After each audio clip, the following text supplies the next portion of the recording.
One of the business model na napag-usapan natin, men, is yung affiliate marketing. Gaano kaganda, no? Maraming mga business, I believe, Coach Nel, may mga traditional business ka na nasimulan bago yung ginagawa natin ngayon. Tama ba? Oo naman. Actually nga, 2004 pa lang, traditional business na. Talaga? Na, So ilang years ka na as traditional business owners? ano na, kasi 2004 pa lang eh. So, ang tagal na, Coach. Dito naman, di ba? 2014, 2024. 2 decades. 2 decades na, 21 years na. Yes. Na akong kung ano-ano pa rin gagagawa ko, self-employed, type na business, tech-based business. Pagdating sa experience, nandun. Oo. Ano na, talagang nakita ko na halos din lahat. And marami rin akong kilala, iba't ibang mga business, mga milk teas, mga food business, food carts, and everything. Iba pa rin talaga yung yung nung nakilala ko yung affiliate marketing. Yes. Na, hindi na lahat iisipin mo eh. Siguro before we start, no, Diba? for those people na nakikinig, what is affiliate marketing? Ano ba yung affiliate marketing? Para sa'yo, ano yung affiliate Para marketing? sa akin, yung affiliate marketing is all about promoting someone else's product. Tama. Na hindi mo pag-aari. Exactly. Diba? It's either physical product or serbisyo. Ganun ang affiliate marketing.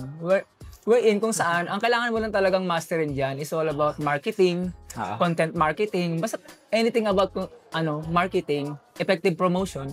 Yun lang yung talagang trabaho mo bilang affiliate, no? So, parang itayo Tama. yung nagiging ambassador or a middleman. Meron ako isang napakinggan na na podcast din yon. Why not? Talagang seryosohin yung affiliate marketing kasi nga instead na yung mga big company ang kumikita, yumayaman sa mga pera ng mga advertiser, kasi doon pumupunta eh. So, ipopromote mo yung brand, product, kailangan mo ng advertisement. Tama. Saan pupunta yun? Kay Google, kay Facebook, sa mga big company. So ngayon, ang nare-reward ngayon yung mga affiliate, yung mga ambassador. Kagaya natin. Tama. And win-win siya para sa akin. Ang gandang business pumaga. Ang talino na nakaisip na. Hindi ko alam kung sino nakaisip ng affiliate marketing, pero buti na lang talaga. Thankful.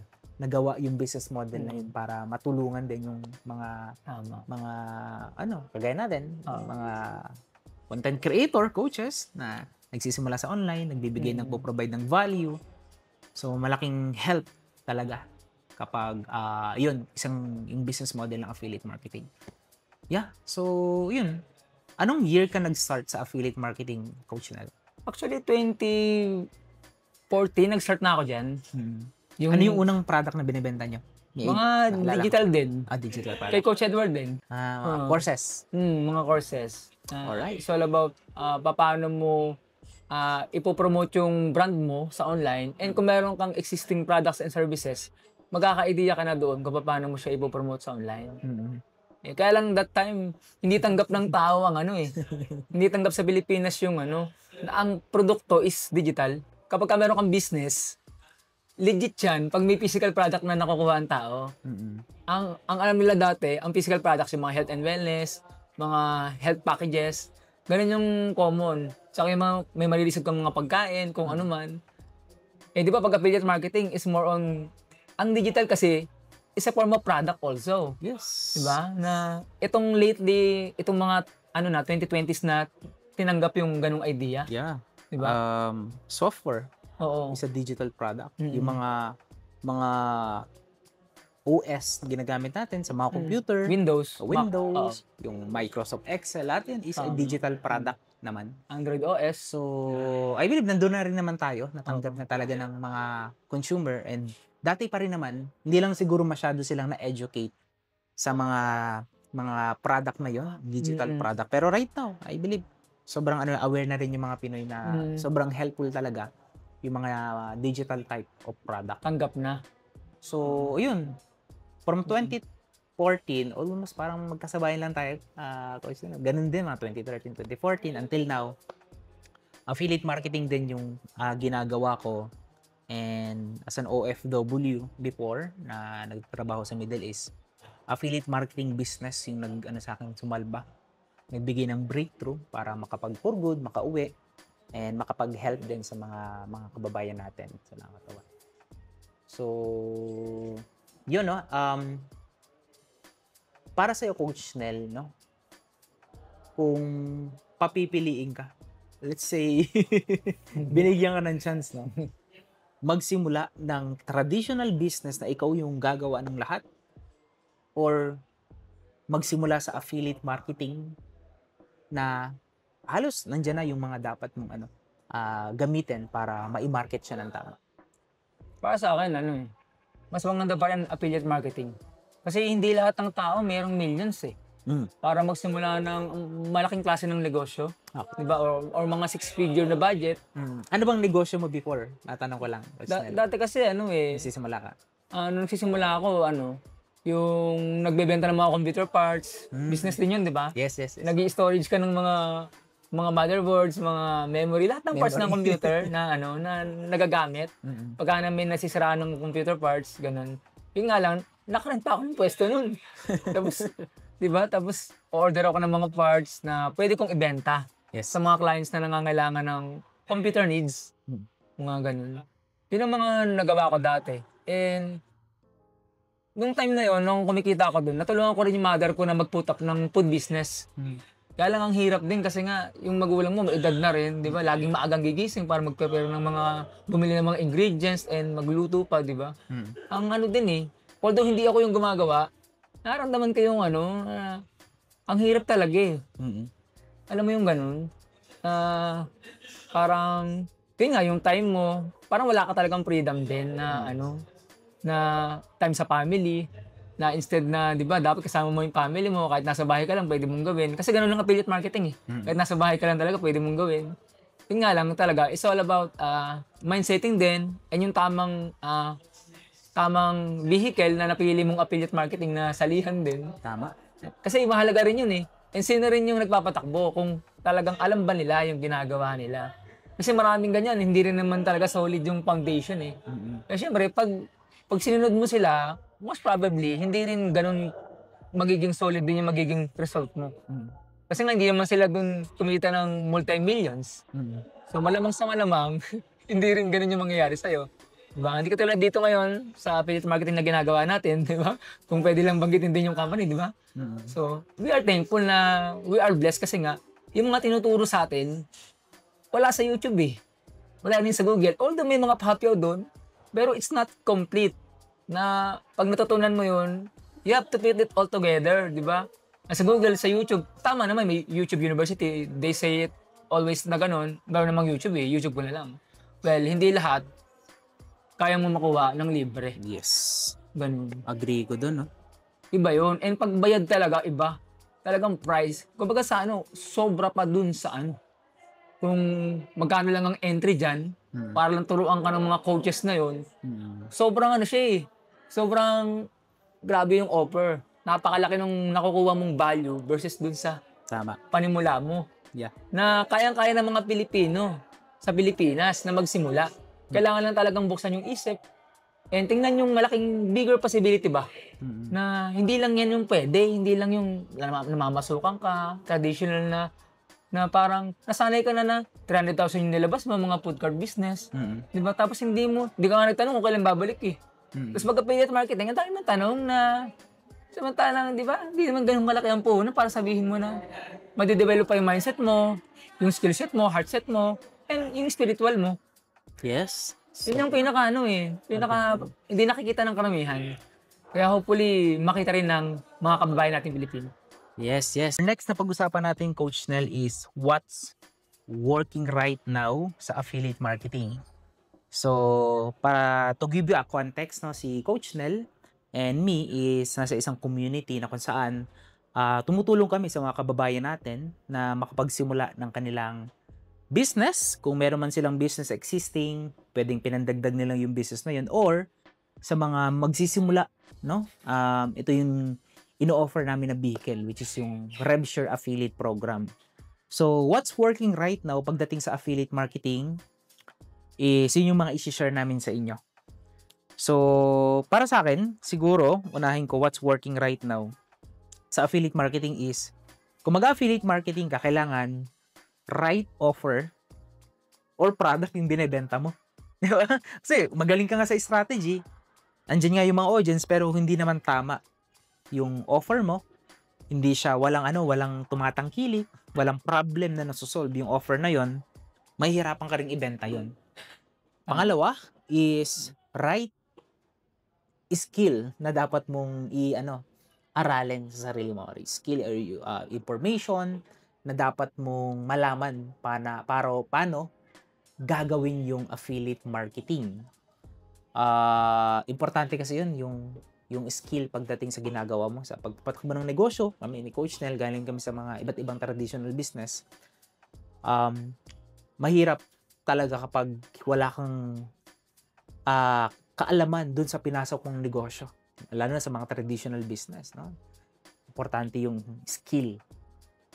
Pangatlo, ito tingin ko sa affiliate marketing, yung community. Tamang community. Kasi maraming affiliate lang talaga, promote. Pero wala silang community na kinabibilangan na kung saan iyon yung sa kanila, mag-help pa to level up and upgrade yung kanilang skill. So, yeah, that's my suggestions. Kung papasukin mo talaga itong affiliate marketing, seryoso ka at interested ka, importante yung tatlong bagay na yun. Right product, offer, right skill, information, and the right community na pipiliin mo. So, para sa Coach Nel, since magkasama naman tayo sa affiliate marketing business natin, ano yung nagwo-work sa'yo ngayon sa ginagawa mo? Unang-una sa lahat, bago ako sagutin yung question mo, di ba, Coach Jen, no? Sobrang agree ako sa mga sinabi mo, no? And those are the basic foundation. Yes. Na kailangan talaga meron yung affiliate marketing na gagawin mo. Para talagang kahit first timer ka, you will never be wrong na sabihin mo na kahit, ginawa ko na yung lahat dyan.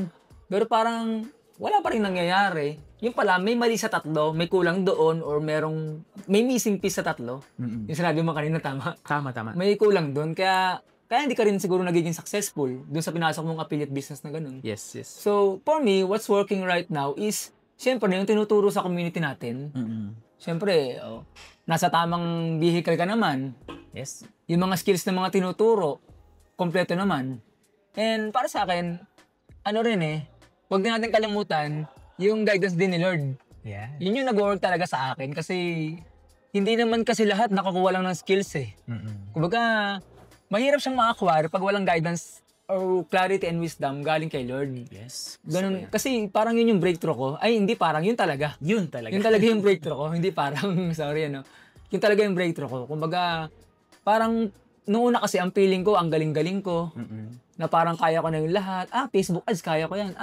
Content, mahihain ako pero kaya ko rin naman. Nagawa ko naman. Pero without the clarity and guidance and sense of direction and fulfillment and gratitude feeling, always, dun sa ating mighty creator, I feel na may kulang sa ginagawa ko. And nung si Lord isinama ko sa aking ginagawang business, kahit ano man yan, kahit hindi affiliate marketing, sobrang na-feel kong blessed ako, masaya ako sa ginagawa ko. And especially pag may mga nagpapasalamat, Coach, salamat sa turo mo. Dati hindi ko alam to. Pero nung na-under tayo sa community na sinalihan natin, na affiliate marketing, we were so blessed din na makasama namin kayo as our coach. And syempre, yung community ka nabibilangan natin na lahat nagtutulungan para umangat ang bawat isa. Yun yung yun yung mas magwo-work. And para sa akin. And syempre, hindi lang yun. Piliin natin yung talagang kompleto yung tinuturo. Kumbaga, from beginner, intermediate, saka advance. So, let's face it, hindi lahat sanay kagad sa advance. Yes. Hindi lahat ads kagad. Meron talagang mga seniors. Isipin mo, kahit seniors, nagagawa affiliate marketing, di ba? Ang dami nating kasama sa community na 65, Yes. 61, 81, kumikita pa rin sa affiliate marketing. Can you imagine that? Paano nagagawa yun? Kasi nga, sabi nga, di ba? Right community, right support system, sobrang halaga nun. Yes. Nasa una, kailangan hand in hand, over the shoulder, may support talaga na system na talagang aalalay at talagang gagabay. Kumbaga, simula dun sa training, hanggang sa pag-implement, hanggang sa makuha mo yung tamang timpla na ginagawa, hanggang sa kumita ka. Yun yung para sa akin kailangan meron para talagang mag-work sa'yo ang affiliate marketing. Yun din yung gumana sa akin. Yes. So, I believe, no, kahit sa mga beginner, makukuha yung, yung na-share mo, Coach Nel. Importante talaga yung right foundation. Sa alin mang ginagawa natin, like tayo, di ba? Lahat naman tayo dumaan sa grade school, elementary. Yung iba, hindi nakapag-kinder, pero I believe, marami dumaan sa elementary, high school, and college. So, preparation yun yung yung level na yun. And level by level, dapat din yung process. Hindi pwedeng college ka kaagad pag sinimulan mo yung affiliate marketing. Kahit na matagal ka na sa pagnenegosyo. Importante pa rin talaga na dapat daanan mo yung mga basic. So, what's working sa amin ni Coach Nel, yung mga affiliate na tinuturuan, is tinuturo muna namin yung basic foundation. Ano ba yung affiliate marketing? Paano yung proper way ng marketing kung magsisisimulan na lang i-promote yung mga offer namin. So, hindi kaagad namin dinadala dun sa mga advance. Importante yun. So, yeah. So, doon naman sa advance, no? Punta tayong konti ng advance sa mga experience na, sa mga nanonood dito ng anong nag-work sa amin. Sa akin, dalawa, Coach Nel. What's working with me, and I believe nakikita ko rin naman to, and even you.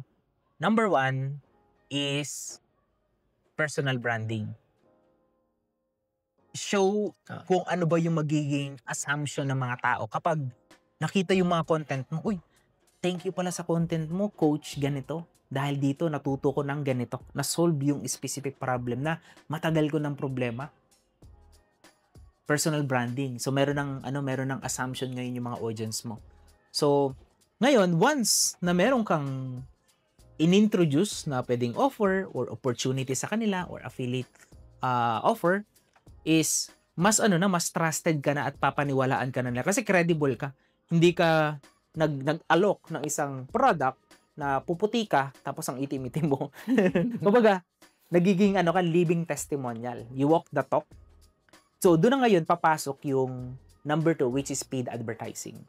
Marami kong mga kilalang content creator, business owners na heavily reliant sa paid ads and walang personal brand. Ang laki ng perang nagagastos nila, milyon-milyon ang tumatapon sa paid ads nila dahil wala silang personal branding. May conversion pero hindi ganun kaganda. Okay? Yung iba naman, personal branding lang. Talagang value lang talaga. Pero anong nami-miss? Yung opportunity pagdating sa paid advertising. Kasi both strategy, personal branding, producing multiple contents about your offer, about your personal brand, adding value, then paid advertising naman is a direct response para ipakita mo yung ino-offer mo. Mag-take action sila. So, sa akin, work together, gawin mo siya, kung kaya mo sabay, or one at a time. Pero kung may experience ka na before, baka possible, yun yung missing piece, kaya hindi nag-work yung affiliate opportunity mo na sinalihan before, or affiliate offer na binibenta mo. So, para sa akin, sobrang importante nun, Coach Nel, yung dalawang bagay na yun. How about you, Coach Nel? Tama yun, sinabi mo, Coach Jay. Kasi, hindi kasi sobrang puro ads lang na wala kang, personal branding. Kasi tandaan natin, people buy from the people they know, like, and trust. Yes. Nakiliti ako dito. Diba? KLT. Nakiliti ako eh. Diba yung KLT principle or yung kiliti principle na alam ko sa mga magagaling na rito sa marketing, alam nyo na yun, narinig nyo na yun. It's just that siguro, hindi pa ganun kalalim yung pagkakaintindi natin. Kahit ako dati, hindi ganun kalalim yung pagkakaalam ko sa KLT na yan. Na alam ko, may mga creative naman tayo eh. Pag-affiliate ka eh. Bakit hindi na lang yun ang gamitin ko? Bakit kailangan ko pang humarap sa camera para ipakilala yung sarili ko na, "Hi, I'm Coach Nel de Guzman. I can help you." Bakit kailangan ganun eh? Samantalang pwede namang may mga provided naman ng mga marketing materials ng affiliate. Kaya nga affiliate eh. Sabihin, gawa na yung marketing materials mo. Why push yourself na umarap pa sa, nahiya nga akong mag-video eh, tapos pagbibidyohin mo ako. Di ba may mga ganyan? Yes. And ganyan din ako dati, na ano ba yan? Kaya nga ako nag-affiliate eh. Ayoko nga nakikita yung mukha ko eh. Tapos biglang mag-content pala ako dito. Di ba? Alright. Ang maganda, sa community namin, nabasag yung maling paniniwala ko about pag-content. And right now, sobrang napakalaking epekto nung pag-content, yung personal branding ko na yun. And nagagamit ko rin yun in combination with my Facebook advertising. Nice. And mas effective pa kumpara sa you are just using others, people, content. Mas maganda pa rin kasi yung meron kang sariling nagawang content na ikaw talaga yung nagsasalita doon. And para malaman din ng mga tao na someone ka na authority dun sa ginagawa mo. Yes. Iba kasi yun eh. Kasi most people, naghahanap yan ng someone na mag-guide sa kanila sa online. And natutunan ko to kay Coach Edward, kay Coach Edward na sinabi niya, iba pa rin yung yung nag-stand up ka as authority or leader dun sa ginagawa mo. Iba kasi yun eh. And part nun, nung pagiging authority mo, Coach Jay, is yung pag-build ng brand mo. Yung sinabi mo kanina. Sobrang agree ako doon. Sobrang napakagandang information ng sinabi mo na yun. And pag nakuha nyo yung mga sinasabi namin dito, ewan ko lang kung hindi ka pa rin maging successful sa affiliate marketing na papasukin mo pa lang or gagawin or ginagawa mo na sa ngayon. Sobrang priceless. Kumbaga sa Nung hindi ko pa alam to, ayaw din mag-skyrocket ng result eh. Hindi rin ganun ka yung result ko, Coach. Yes. Nag-ads ako, I'm using the marketing materials. It's effective. Kaya lang, pag dumami na yung gumagamit, ano nangyayari? Parang nadidetect na ng algorithm ni Facebook Mataas na yung cost. Oo, mataas na ng cost. Naglalabanan kayo in the same creative na ginagamit ninyo. Kaya nga nangyayari, nagde-decline yung yung result parang hindi ganun ka, hindi mo ganun karamdam. Unlike pag meron kang, hindi ko sinasabing hindi effective. Effective yun, it's just that ang dami kasing gumagamit. Ang dami niya kasing affiliates tama. When in fact, kung sa'yo, hindi basta-basta kukunin yun. Magpapaalam pa nga sa'yo yung iba na, Coach, pwede bang gamitin yung video mo? O, diba? Tama, no? Baga, kahit affiliate, na-attract mo eh. Ikaw yung ikaw yung mukha nun. Oo, iba. So, ganda nun yung pag-build ng authority and credibility. So, sige, content creation, paano ka nakakapag-build ng credibility and authority sa content creation, Coach Nel? Para sa akin, ang pinaka-the best na start mo is talaga is yung story mo. Okay. Kasi mahalaga pa rin, o kahit ang tingin ng tao sa'yo sa mga sinasabi mo sa video mo is sobrang confident or magaling ka, ang tanong kasi, sino ka ba? Di ba sabi ko nga yung KLT? Who are you? Di ba, who are you? Do I know you? Yes. Di ba? Kasi kailangan makilala ka muna nila. Di ba nga KLT? No. Then, pag nakilala ka na nila, doon na yung papasok yung magugustuhan ka nila.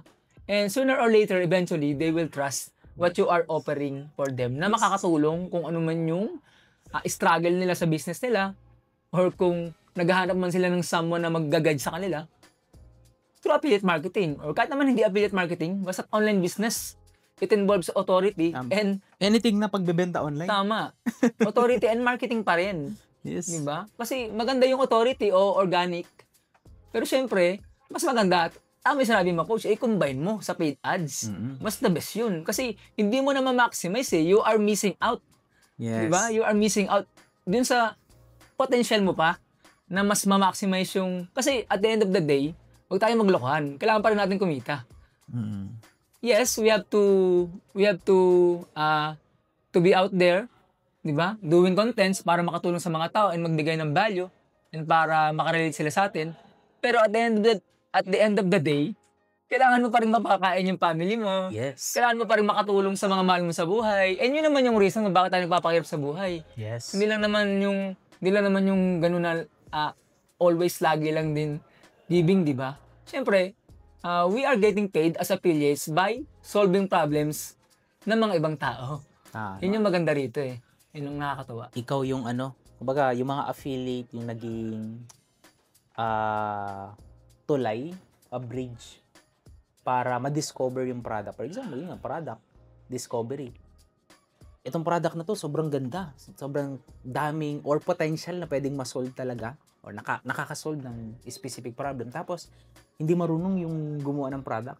Ngayon, may nag-reach out na affiliate. Sobrang galing. May authority para pagdating sa health. Sabi natin, health and fitness, no? So, meron siyang nalalaman, nag-share siya ng mga topics, mga story, testimonial, na nakapag-trigger dun sa manonood ng video na, kaya pala, I think kailangan ko yung product na to na gamitin kasi nakarelate ako dun sa mga nag-share ng story and testimonial sa specific product plus nakakuha siya ng value. So, yun yung kumbaga, value is an exchange of a specific product or an information. So, doon nag-grow ang business. Lahat ng negosyo, bunga yun ng value exchange. Bakit? Apple is a $3 trillion dollar business dahil sa value na naibibigay ng brand ng Apple, ng mga devices ng Apple. So, I think yun dapat nating tingnan, yung mindset natin, no? Ginagawa natin yung pagko-content, pagpa-podcast, no? Hindi namin itong gagawin ng parang wala lang. Number one, gusto namin mag-add ng value sa inyo. Right information mabigay mo. Also, mabigyan kayo ng vehicle, makapagsimula ng negosyo, then yung negosyo nyo, no, is lumago. Magkaroon ng maraming sales, makatulong sa inyo. So, sales, no, is a oxygen ng lahat ng negosyo. Walang sales, mamamatay lahat ng negosyo. Hindi tatakbo. So, ganda ng sinabi mo, Coach Nel, pagdating sa pag-add ng authority doon. So, I think yun yung isa sa mga kailangan yung apply. Be a trusted advisor doon sa napili mo na niche. Kung health, kailangan nakikita sa'yo. Fitness, no? Bebenta ka ng slimming product, tapos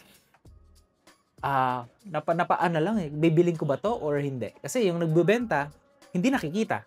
So, dapat ganon. Nagtuturo ka ng teaching pagdating sa content creation. Tapos, never nilang nakita na nag-content ka. Wala ka nga YouTube channel.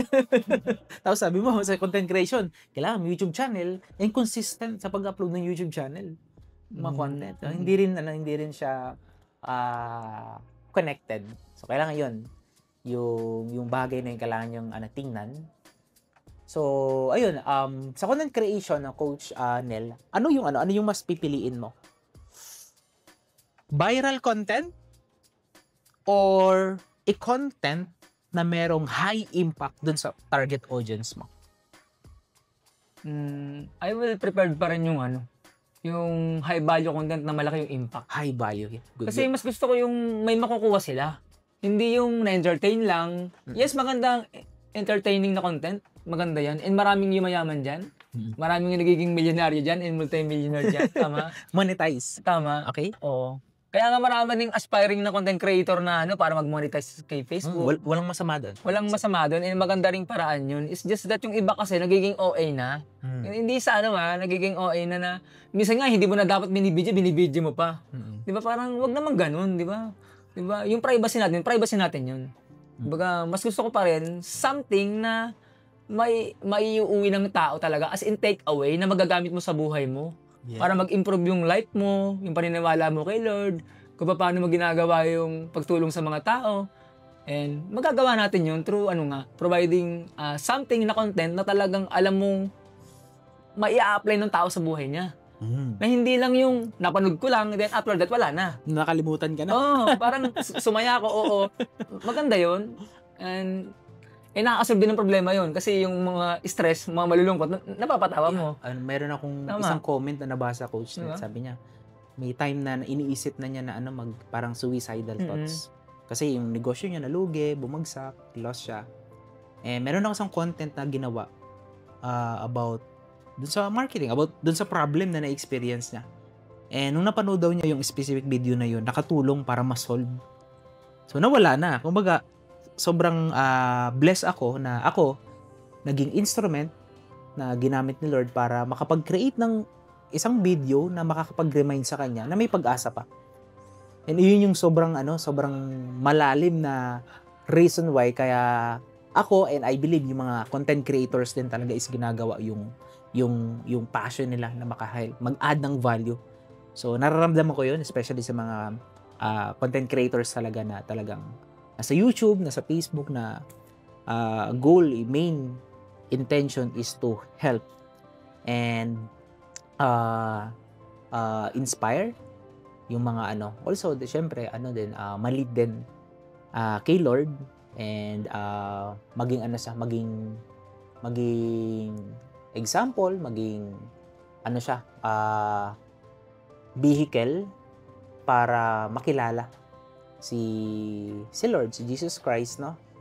And personally sa akin, ayun din, sa mga business ko, kapag yun, talagang, alam ko kapag hindi kasama si Lord, nandun yung stress, nandun yung hindi mo alam kung ano yung gagawin mo, pero, di ba, si Lord yung nakakalam ng lahat, di ba?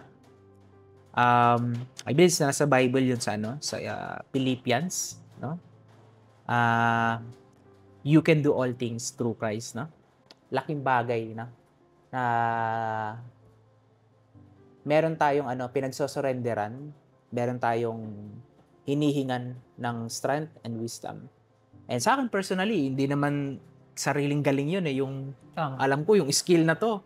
Hindi naman sa akin nang galing yun, yung napanood ko na video, galing kay Lord yun. Ginamit niya yung taong yun para malaman ko yung information na to and ma-share ko naman yun sa ibang tao.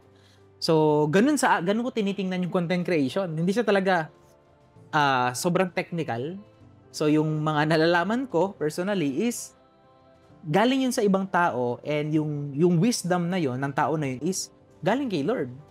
Kumbaga, si Lord yung nagsusupply lahat ng mga nalalaman natin and iyon sobrang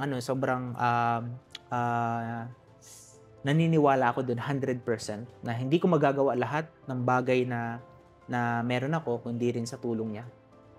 So, ayun, sa'yo, Coach Nel, sa ginagawa mo ngayon, gaano nakatulong yung talagang na meron kang relationship, no, kay Lord, and ano yung pwede namang maibigay na advice? Kasi kanina pinag-uusapan natin is technical, advanced. Pero yun, before we end, gusto lang namin ding gamitin yung platform na to para makapag-share sa inyo. So meron ka bang gustong i-share na parang moment sa buhay mo na sobrang hirap, pero nung binilikan mo, no? Na nandyan siya yung nagbigay sa iyo ng kaalaman, wisdom, and right decision sa mga next na gagawin mo. Para saan kasi merong turning point sa buhay ko na nagkasabay-sabay yung problema.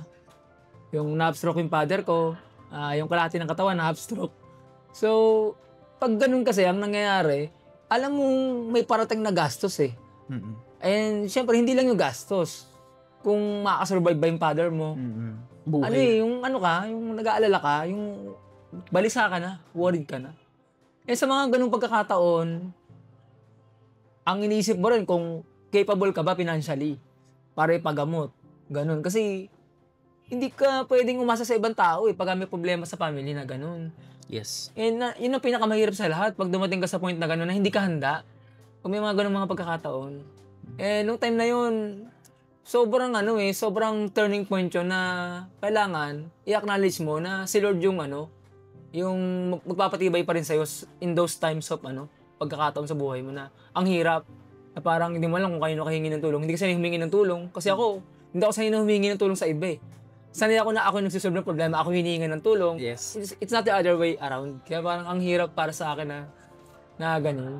Kaya nung time na yun, browsing ako sa Facebook, yun nga, nakakwento ko lagi, di ba? Mm-hmm. Meron akong mga napanood na about kay God na mga release video na hindi ko alam ba't napastap ako dun. Siguro dahil tuliro na ako, tulala na ako sa buhay, parang ganun. Nung napastap ako dun, doon ko na-realize na, nung natapos ko siya, malinaw yung message sa akin na hindi kailangan, it's all about your faith kay Lord.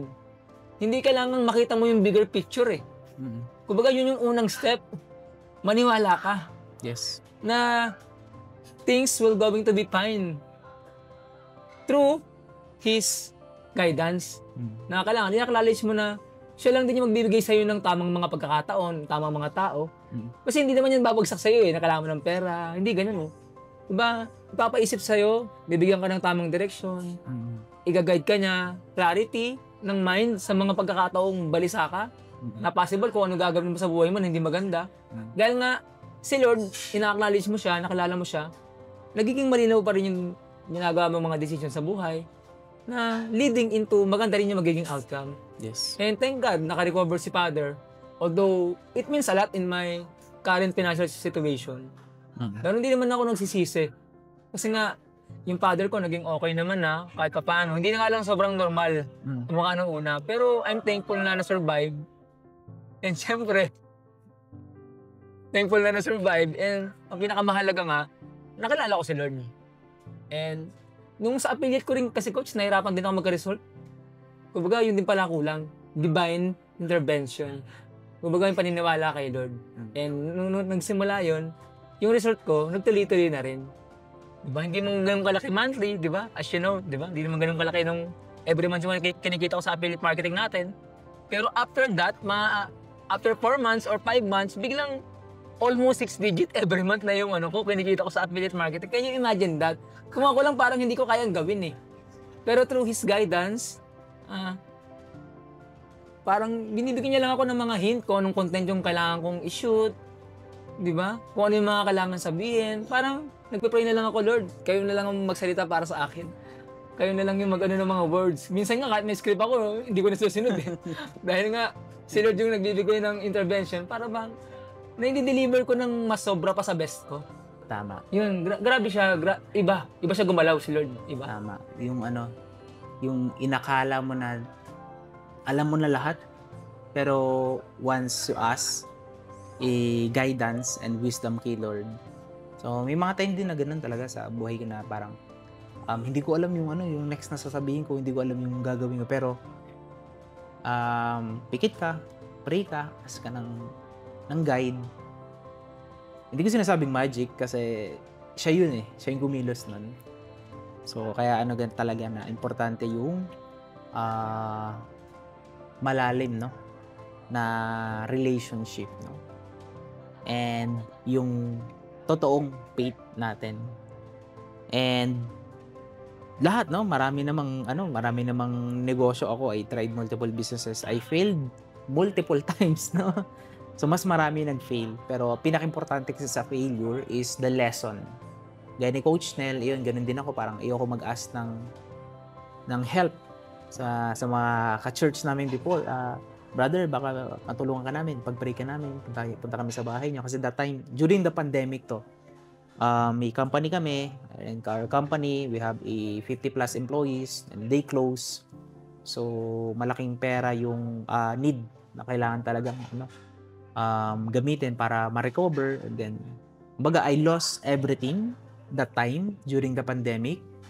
Pero yun, na-realize ko na si Lord talaga yung sa kanya ka lang pwedeng siya yung hindi siya yung last resort. Dapat siya yung unang resort na lalapitan. Yung time kasi na yun, parang siya yung naging huli.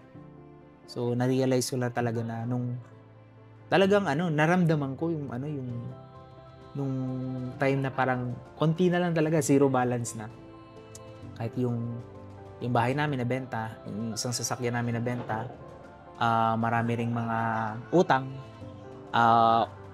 all my banks close, but still, dahil alam ko na nandyan siya, no? Siya yung magsusupply. Hindi man sa sobrang dami, overflowing, pero sobrang na-appreciate ko enough yung naibigay niya during those time na talagang kailangan namin. So, yun yung parang yung para sa akin na naging personal testimony ko na ganun niya tayo ka-love, ganun niya tayo kamahal sa lahat ng ginagawa natin. So, ayun, I hope na na-inspire kayo, nakakuha kayo ng value, lesson din na magagamit sa journey nyo. To be honest, sa pagninegosyo, maraming mga dadaanan talaga yun. Yun, ingredients yun. Kaya na-appreciate ko rin na sobrang nakakatuwa. Naka-inspire yung story ni Coach Nel sa community namin. And yun, hopefully nakakuha kayo ng aral. Is there anything else, Coach Nel, na gusto mong i-add before we end our podcast? Yun nga, wag natin kalimutan si Lord sa buhay natin. Kaya nga, simula nung nakilala ko si Lord talaga ng mas malalim pa, I always see to it na pagising pa lang, siya na kagad ang inuuna ko. Di ba? sa mga ginagawa ko. Lagi akong humingi ng guidance kagad pagising pa lang sa umaga. Before I do anything sa business o kung ano man, family matters, kung ano man, laging iniiwan ko sa kanya yung tawag dito, yung sense of direction, sa clarity sa buhay na, Lord, kayo nang bahala sa araw na ito sa amin. And thankful ako dahil ginising niyo na naman ako sa araw na ito. Another day para makatulong sa mga tao, makatulong sa family ko. Yun. I'm so blessed na mas naging malalim yung faith ko kay Lord nung mga present time na to. Kasi iba talaga eh. Kasi kung hindi, baka magulo yung utak ko lagi. Hindi ko alam yung gagawin ko. And malamang, hindi rin ibibigay ni Lord yung blessing na yung sa affiliate marketing na ginagawa natin ngayon. Hirap din ako noon, hindi ako nagkakaresult talaga. Pero through that, hindi ko alam kung ano yung nangyari. Pero iba talaga. Si Lord talaga gumalaw. Yun lang. I believe it. And I hope kayo, naniniwala din kayo doon. And find in your heart kung ano talaga yung kailangan mo. And wag niyong kalimutan na si Lord, nasa atin lang lagi yan. Lagi lang nakaano sa yan eh. Lagi nakaalalay lang. You just need to, tanggapin na lagi siyang nandiyan sa tabi mo. And i-acknowledge po natin siya. Huwag po natin siyang kalimutan. Sabi nga, hindi last resort, kundi first dapat na lagi mong naaalala. And first talaga na laging nasa isip mo. Yung times na nagugulhang ka, you're in trouble, and hindi mo alam yung gagawin mo. Si Lord lang talaga yung pinaka-best na solution para talaga magawa mo ng tama yung mga bagay-bagay sa buhay natin. Leading into kung ano man yung happiness na talagang gusto natin sa buhay. And with that, thank you sa mga nag-tune in. Alright, maraming salamat. Please like, share this video, and subscribe on our channel. God bless everyone, and see you on the next one.